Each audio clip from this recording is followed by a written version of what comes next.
financial markets in turmoil. What are the root causes of the financial crisis? The dollar losing value. Heading for its biggest loss in nearly 3 decades. Will Social Security even be there? I don't know. Buy or rent? That's a very good question. Interest rates. I'm not so sure. Where do you put your money? I don't know. Welcome to the show that answers your questions. This is Follow the Money Weekly with your host, economist and best-selling author. Here's Jerry Robinson.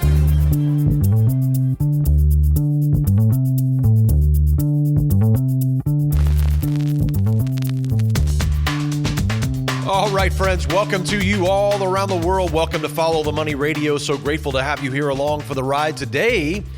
We have a great episode for you, episode number 426. Today's title, Prepare for a Global Economic Slowdown. So today's podcast episode, all about the global economy. We're going to be talking about the IMF's latest projections. Those came out just a few weeks ago. We'll talk about those. We'll also talk about the latest protests in China, kind of provide you some information on that as well. We also have some interesting things. We heard earlier this month from the Bank of England and heard from them that they expect that the current recession that they're in to be the longest on record. You think about the Bank of England, of course, they go back, hundreds of years, certainly back to the 1700s. But I mean, you certainly see the kind of economic mess that has been created in this COVID economy.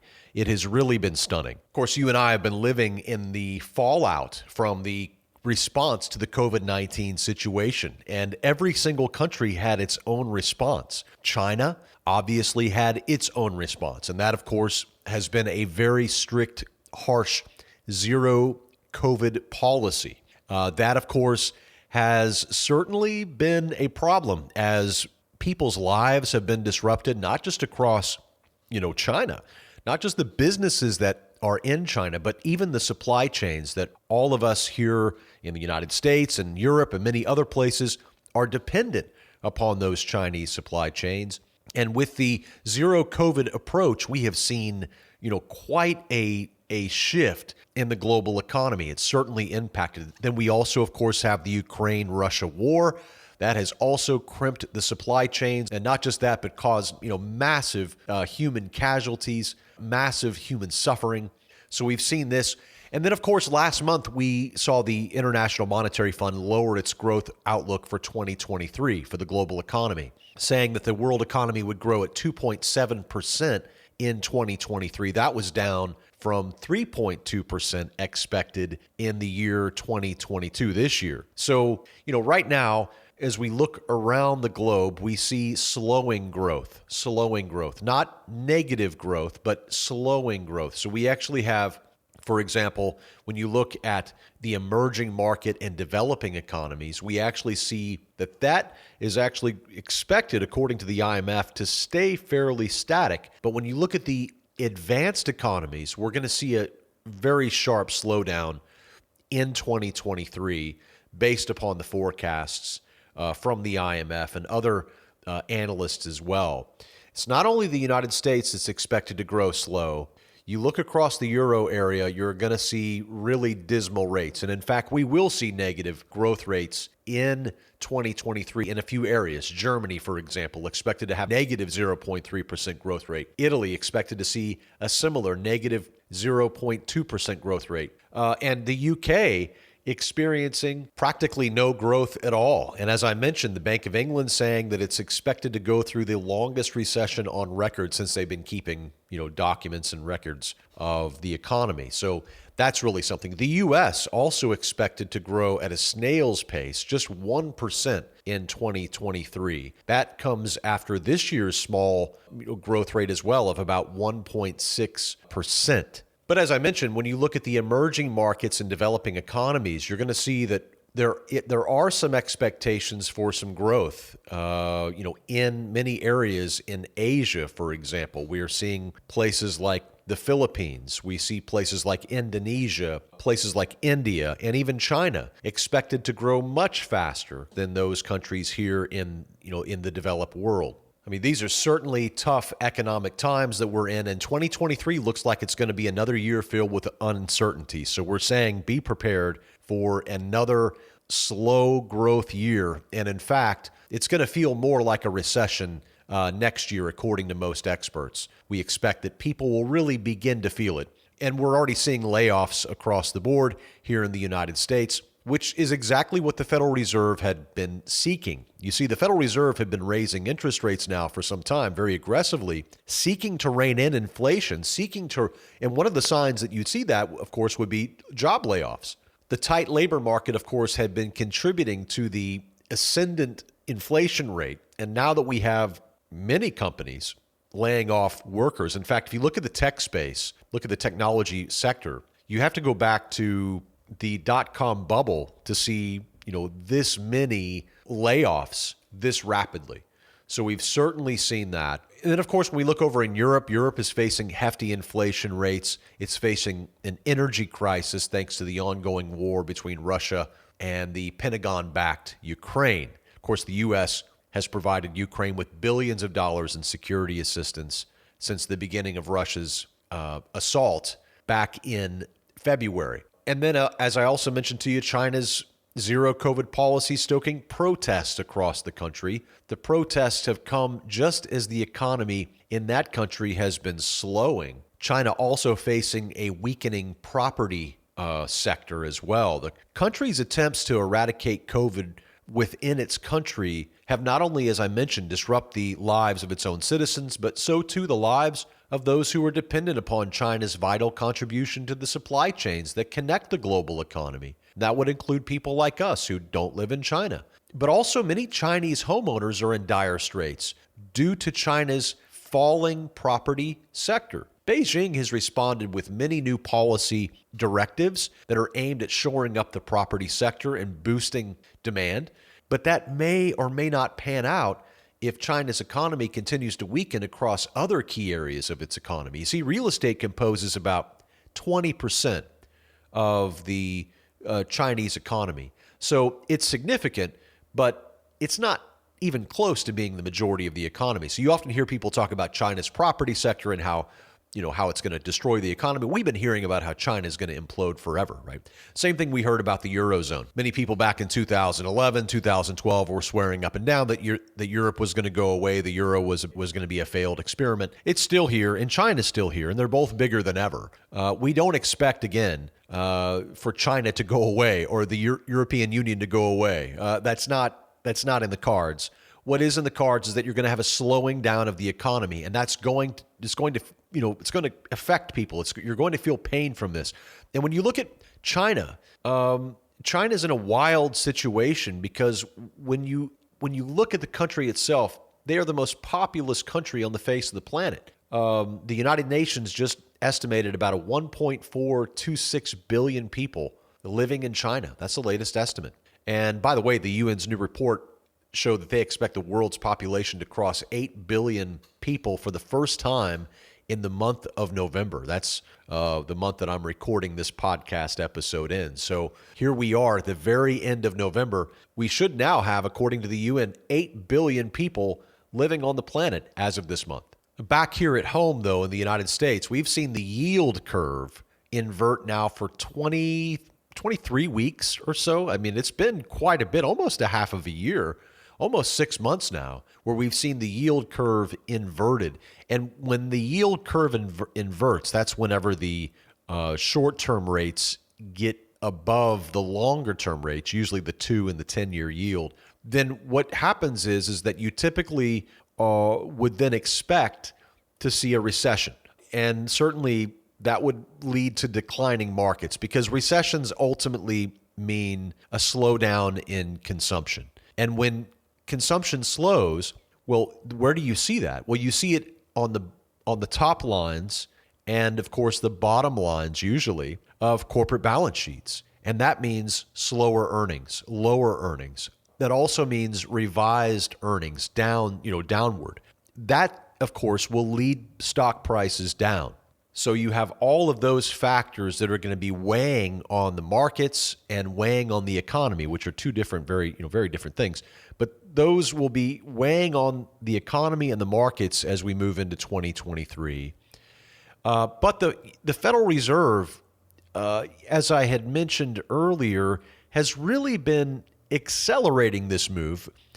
We have the Chinese response to COVID, which many people question. Then you have the Russia-Ukraine war, which continues on, which has created this energy crisis in Europe. It's also led to inflation and the kink supply chains and all of this.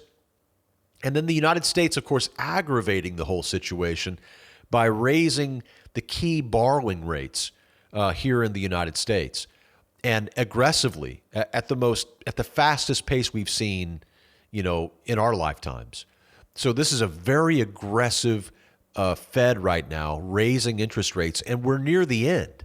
So once we get to the end, we expect the end of the rate hikes to, come sometime. We would expect early 2023. But then once you reach the peak, what do you move into but a pause and then an easing cycle? And the easing cycle, of course, will then lift asset prices. That's what it's designed to do. It's designed to be stimulative so that we could then begin to see asset prices begin to rise higher. There are many opinions about what the Federal Reserve should be doing right now, whether they should be continuing to raise rates as they have for much of the year, or if they're going to begin, pausing and cutting rates. And we're going to get a lot more information at the December Fed meeting, which comes, by the way, one day after the CPI print, which will be very interesting to see how CPI here in the United States came down in the month of November. We've certainly seen oil prices come down. We've certainly seen housing prices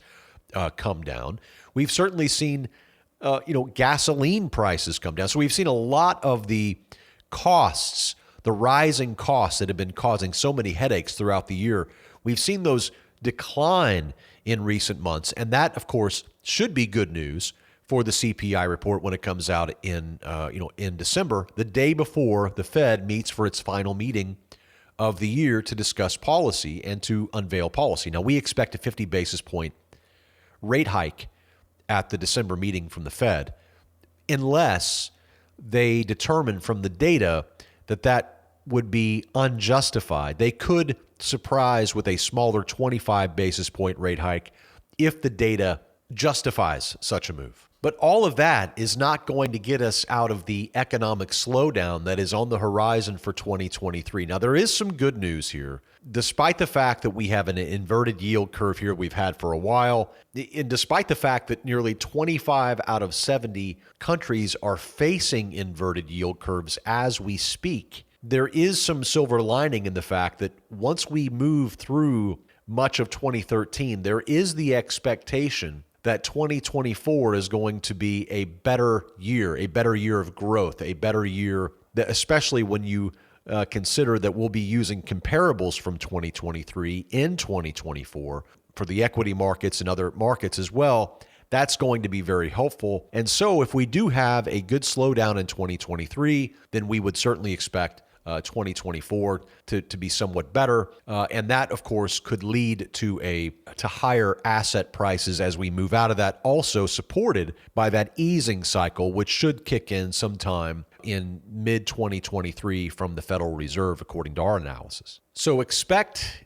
a pretty tough 2023 economically speaking. Expect it to feel like a recession. And I think when we go forward in time, right now we've lived through this time, and it's very sensitive for many people. The politics, the COVID protocols, a lot of people were very invested in their feelings about all of this. So it makes it difficult for people to actually analyze the data. However, I would say 5 to 10 years from now, the smart guys in the room will point back to 2020 and point out the horrific policies that were displayed in the wake of COVID-19, whether you're looking at China, whether you're looking at Europe, or whether you're looking at the United States, which printed trillions and trillions and trillions of dollars. Why? Well, we will all have to say that the reason why the Federal Reserve printed so much money was to keep the economy going. But what it did, of course, as we all well know, is it sent the economy into an inflationary situation. On top of that, you had the government mailing checks out. Remember Donald Trump's big signature all over the checks? He had to bring the checks back and put his signature all over it. I mean, we had all kinds of checks going out in the mail from the government. We had money being printed, out the wazoo. And now suddenly the inflation has really kind of caught up with us.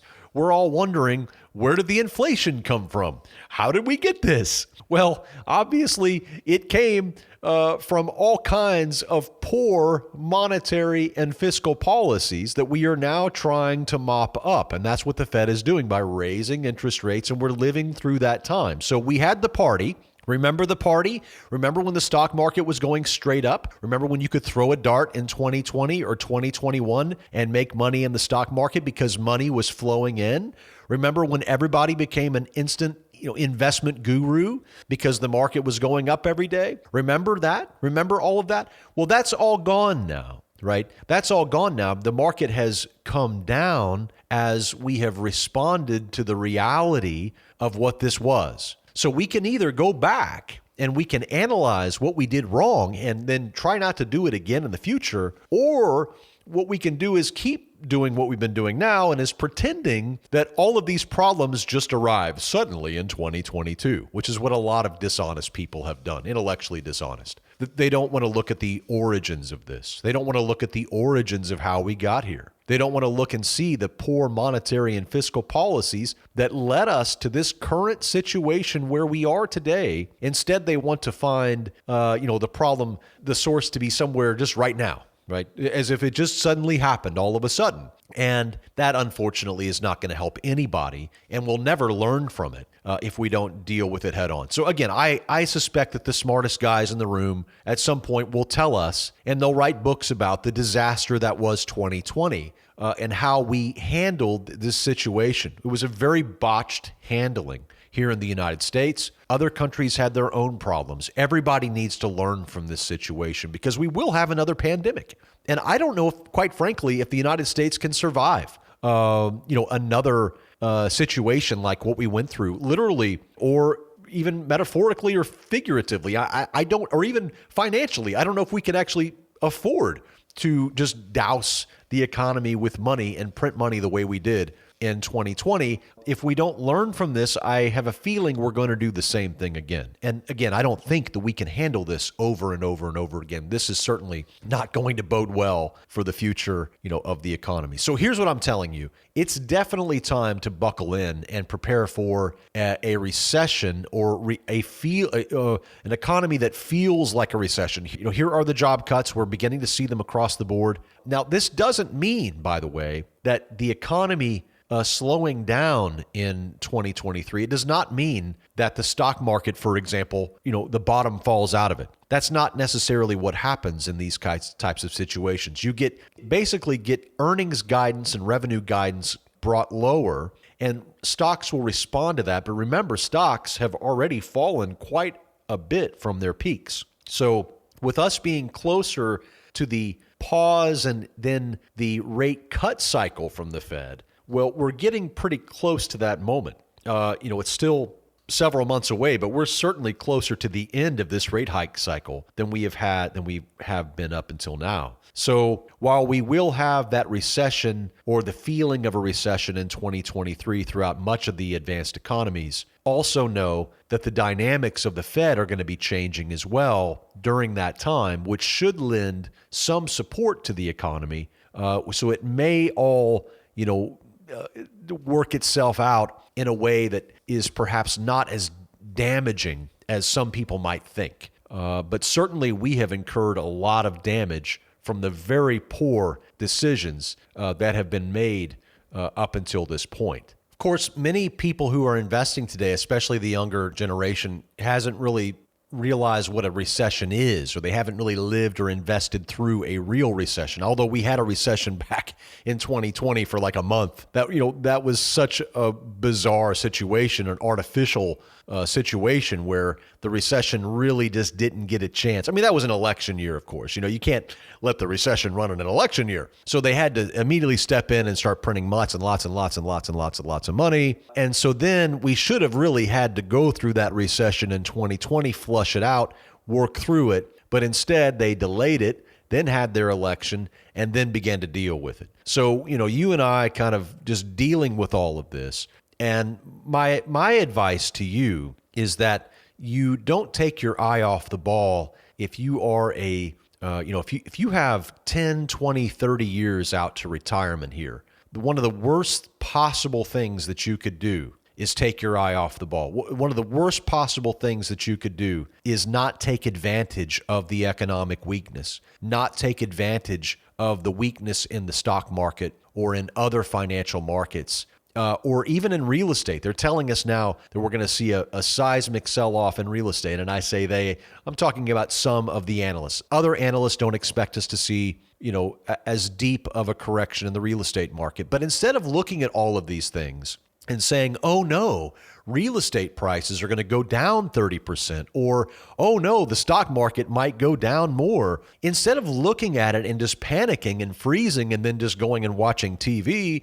or doing something that's non-productive, what you could do is you could do research into what's going on and then take advantage of it, right? So you could actually buy high quality companies when they're on sale, or you could actually buy high quality real estate when it goes on sale. This is how the rich get richer. And this is why the poor stay poorer, is because whenever fear arises, many people head for the hills, and they don't take advantage of the moment in front of them. They don't seize the moment. So to me, as a person who has, at least a couple of decades away from retirement, I look at the current situation and I say, you know what? I'm going to be scooping up anything that I see that looks like a deal here, because I have a long-term time horizon. And remember, 5 years from now, 10 years from now, there'll be a brand new crisis we'll all be worried about. We won't be worried about these crises, right? So in other words, we're going to have other crises in the future.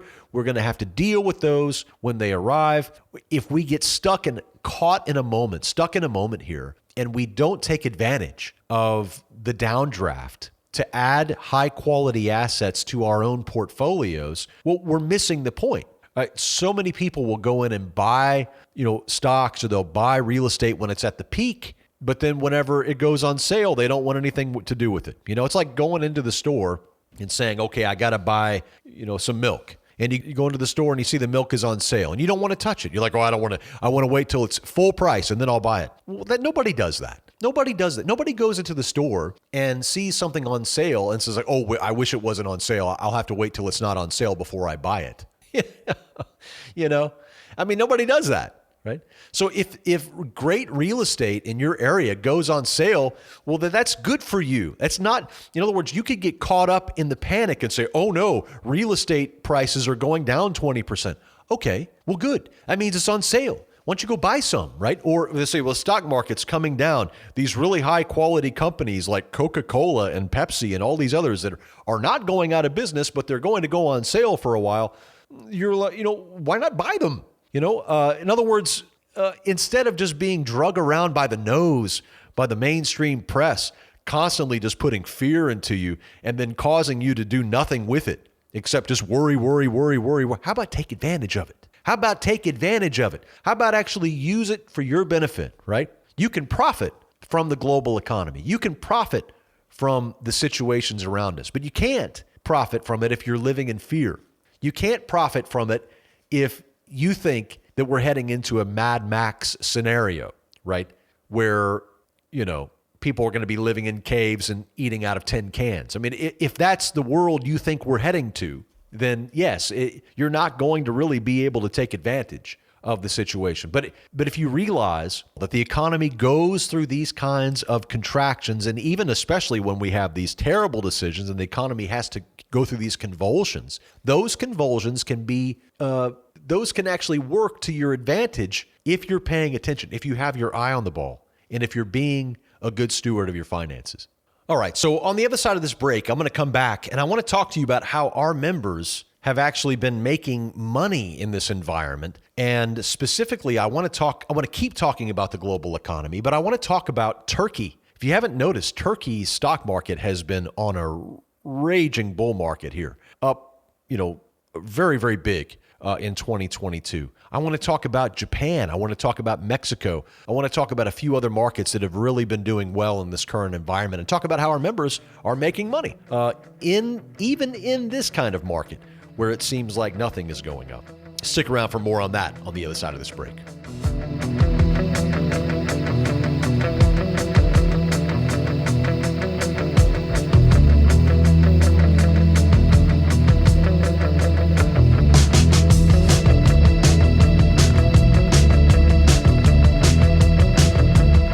Hey friends, Jerry Robinson here from Follow the Money Radio.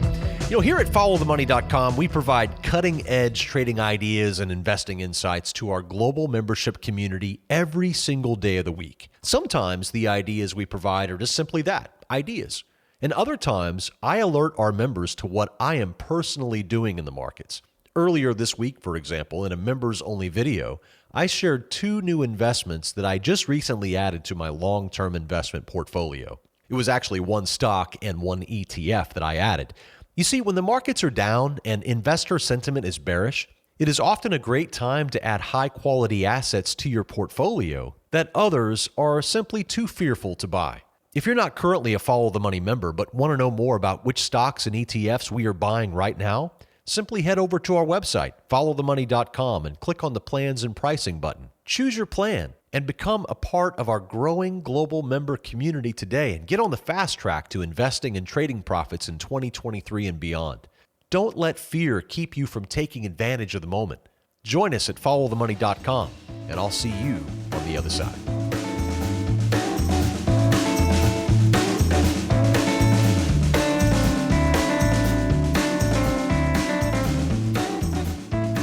All right, welcome back, friends, to the podcast. My name is Jerry Robinson. You're listening to Follow the Money Radio. You can find us online at followthemoney.com.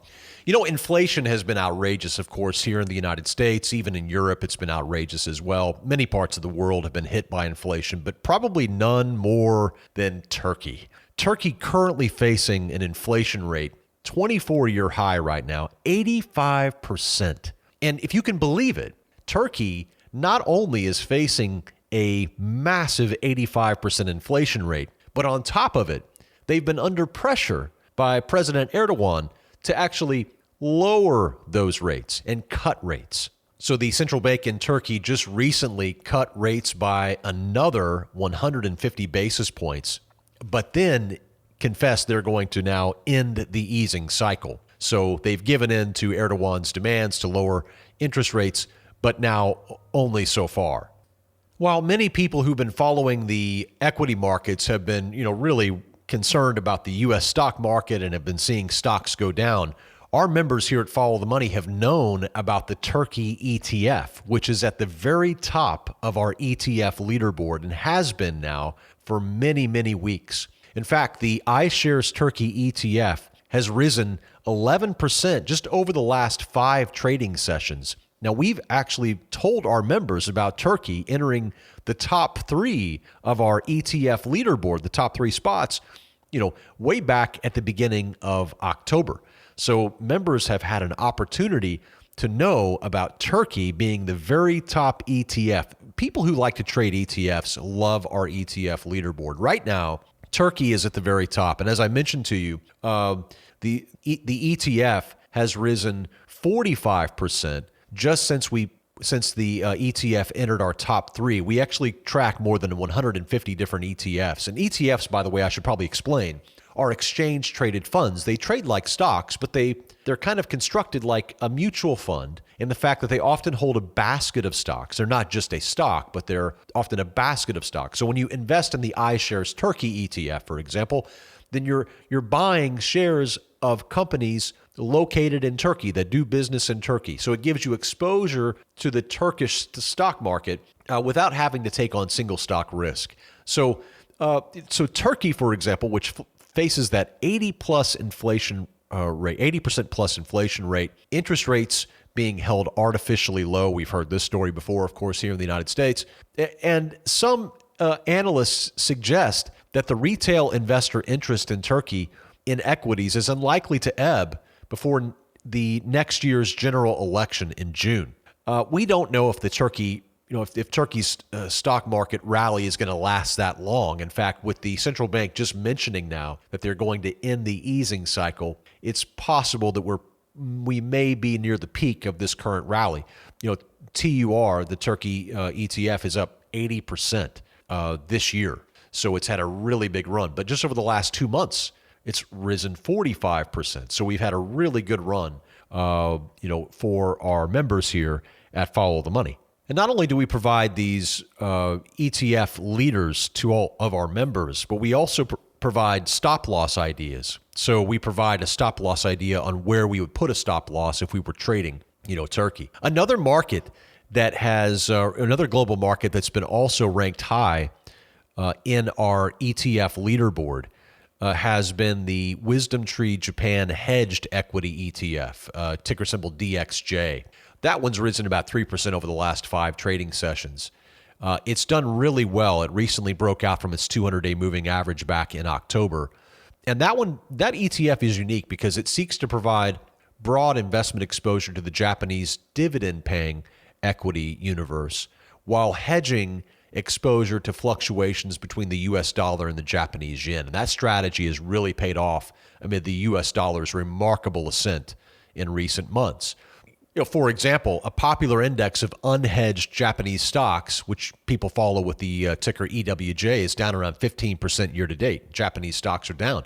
But DXJ, which is the number 2 ETF on our leaderboard currently, is up 11% year to date. So it's that hedging has actually really worked out well. We also, again, have provided stop loss ideas for the ETFs that we have put out each weekend. Each weekend, we send out a summary email to all of our members that share what are the top ETFs for that week. And so again, this week it was Turkey, which has been the number 1 ETF we've been sending out every week now for weeks and weeks and weeks. And then we also had the Japan ETF, number 2. Number 3 was Mexico this week. Ticker symbol is EWW. That's the iShares Mexico ETF. That one actually slipped 1 spot from the number 2 spot to the number 3 spot last weekend in our rankings. It's rallied more than 8% since we issued a new position uptrend alert signal to our members back on October 30th. EWW, this Mexico ETF put out by iShares, actually gives investors and traders a simple way to gain targeted access to a broad range of Mexican companies through a single ticker. About 44 different companies based in Mexico are inside of that ETF. Mexico's economy has actually been a beneficiary of America's rising tensions with China. And Mexican stocks have risen as many U.S. producers have sought to move production and supply chains closer to home. This is a trend known as nearshoring. And as more U.S. manufacturers turn away from China and seek to move their production facilities and supply chains closer to home, to closer markets, Mexico is really benefiting. So we really do like even though Mexico is going to experience some pretty soft growth next year, it's still very well positioned, we believe, to benefit from this ongoing nearshoring, trend that's going on. It's one of the benefits of being a member here at Follow the Money is just knowing, which markets are working and which ones aren't. You can really kind of throw your hands in the air when you look at the market and say, well, it just seems like it's all going down. But it's really been quite incredible to see our members thrive in this current environment by knowing what is working. There's always a bull market somewhere. It doesn't really matter what kind of market you're in. You're going to find a bull market. Even if you're in a market where everything is going down, well, you have inverse ETFs and you can always buy, puts on stocks and make money in a down market. So there's always a bull market somewhere. And what we're noticing with our ETF leaderboard as we monitor the markets every weekend for our members, we're seeing quite a big push, as you can tell. The top 3 ETFs right now, based upon trend rankings, are all global markets. and two of them are, what we would call emerging markets. So emerging markets have really been, pretty much beaten up for a long time, and we're starting to see some interesting movement in the emerging markets, space. And that may be a trend that continues. We'll be monitoring that. But every weekend, we put out the top ranked ETFs. Many of our members use the top 10 list that we put out. We have 150, as I mentioned, but we really just focus on the top 10 that are leading right now. And that allows traders to know what markets are working right now, which markets are trending right now. And that's a very valuable service.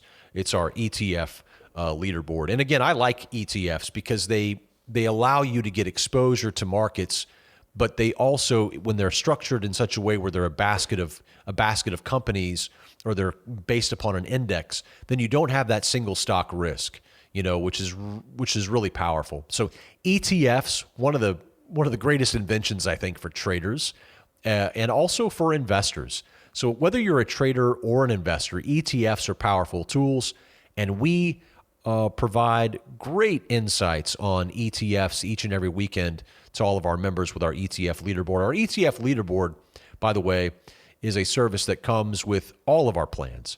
Whether you're a gold member, a silver member, or a platinum member, you can get the ETF leaderboard sent right to your inbox each and every weekend as a member. So that pretty much brings us to the end of today's broadcast. We talked a lot about the global economy today. It's a big theme. We talked about China. We talked about Europe. We talked about the United States, of course. Some bright spots that are going to stand out in this global economy, as I mentioned, as we head into 2023, China and India, also Indonesia and the Philippines. But again, we're noticing kind of a move back towards emerging markets, and that theme may become more dominant as we head into 2023. So that's something to be focused upon and paying attention to. All right, well, this brings us now to the end of our broadcast. Thank you so much for being a part of this broadcast, being here with me and allowing me to be a part of your life right here each and every time we do this broadcast. And as always, I like to leave you with a final word, this time by Frank A. Clark, when he wrote, "Many folks think they aren't good at earning money, when what they don't know is how to use it." And that's just something to think about. Remember, friends, when you want the truth about the global economy, just follow the money. Have a safe and prosperous week, and we'll see you right back here next time. Until then, God bless.